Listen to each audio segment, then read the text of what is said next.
Hello les amis, vous entendez ce bruit? Des pas sur la neige. Ça faisait longtemps que je ne les avais pas entendus. Et c'était une bonne surprise ce matin de voir toute cette bonne neige bien fraîche. Alors ni une ni deux, j'ai enfilé mes vêtements les plus chauds. Et je suis allé pas trop loin de chez moi, c'est l'avantage, pour avoir des paysages qui changent complètement de visage. Donc j'ai décidé de vous emmener avec moi et de vous montrer mes petits trucs et mes petites astuces pour faire de belles photos sous la neige. Ouais, je sens que ça va être sympa. Allez, prenez une boisson chaude et on y va.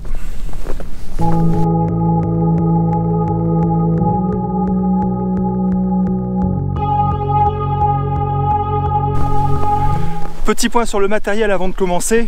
Aujourd'hui, je ne vais utiliser qu'un seul objectif, mon 70-200 mm, parce que je veux booster ma créativité.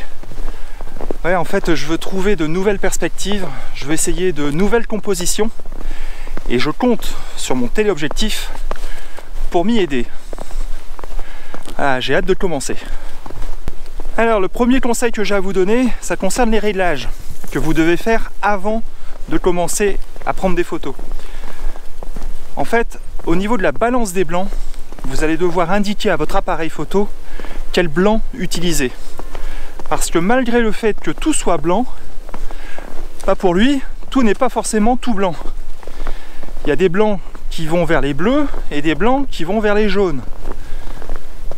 Donc à vous de lui dire quel blanc utiliser. Pour ça, il faut désactiver la balance des blancs automatique. Alors c'est pas dramatique si vous ne le faites pas, mais moi je préfère le faire avant. Ça permet au post-traitement de gagner un peu de temps et surtout d'avoir un confort visuel quand vous faites les photos.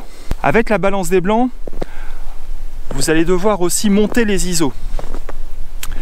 Si vous êtes à main levée, bien sûr. Parce que comme la luminosité n'est pas extraordinaire et que je n'ai pas pris mon trépied, je vais augmenter les ISO. Alors il ne faut pas avoir peur d'augmenter les ISO à condition de respecter certaines règles. Moi je sais que mon boîtier peut encaisser beaucoup d'ISO, donc les augmenter de 500, 800, 1000, c'est pas un problème du tout. Voilà, donc montez les ISO si vous n'avez pas de quoi stabiliser votre appareil. Le deuxième conseil que j'ai à vous donner, c'est de jouer sur les contrastes. Parce que quand tout est blanc, eh ben, tout est blanc. On ne voit pas grand chose. Il faut idéalement trouver des choses qui ressortent du paysage. Et moi ce que j'aime, c'est justement trouver des éléments comme une clôture par exemple, des arbres. Et c'est pour ça que j'ai trouvé cette superbe allée qui offre de beaux contrastes. Alors je vais me positionner juste au bout pour pouvoir la photographier en enfilade, et j'espère qu'avec mon téléobjectif je pourrai ajouter un effet de compression qui va encore renforcer les contrastes.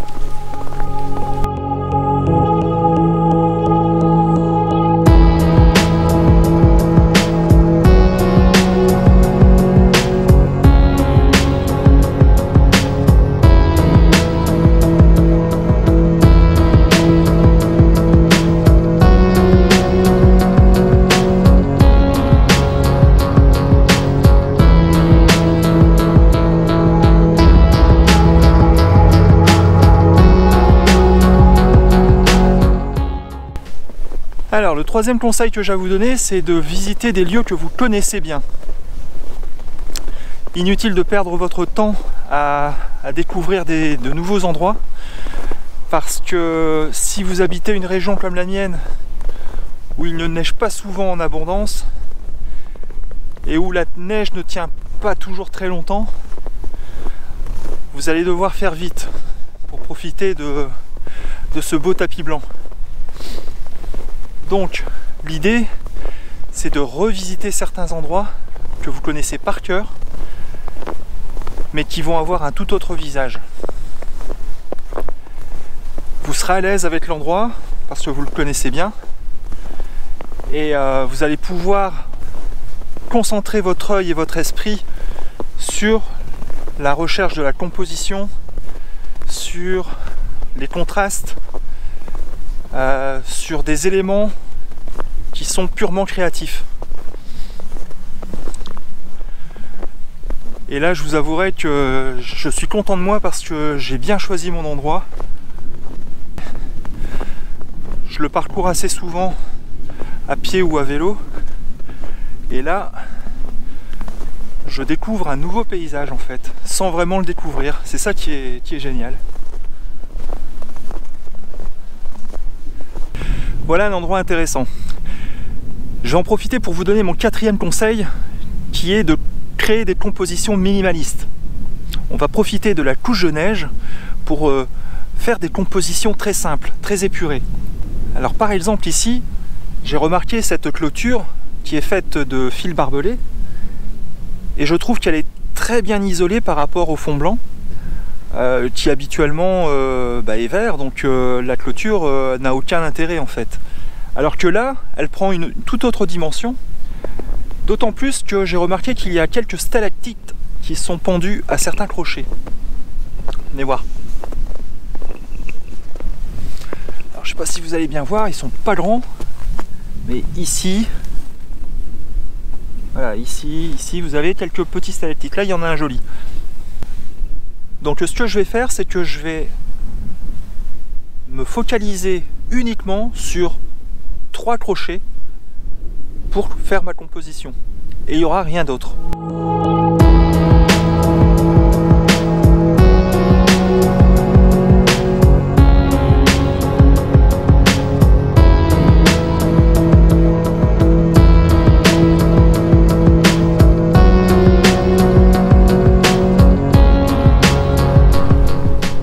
Enfin, le dernier conseil que j'ai à vous donner, c'est de penser en noir et blanc. Bah oui, parce que tout est uniforme, ou presque. En fait, il y a très peu de couleurs aujourd'hui.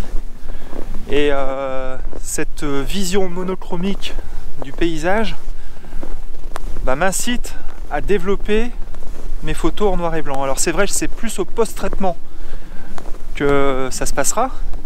Néanmoins,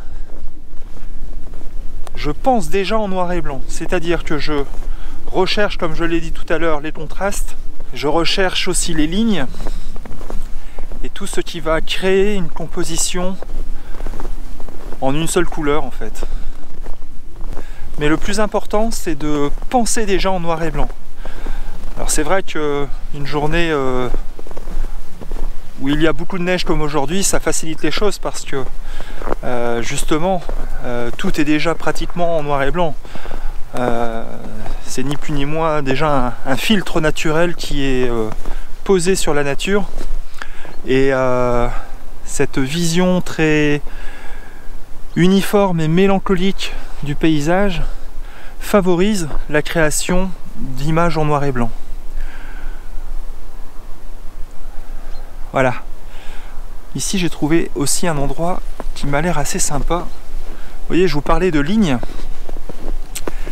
Et je sais pas si on va bien voir, mais vous avez la clôture qui est ici, qui décrit une courbe là dans le virage.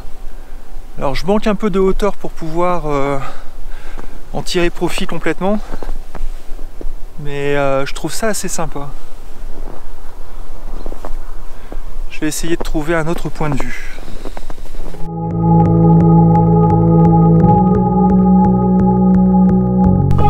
C'est ici que se termine ma petite balade dans la neige.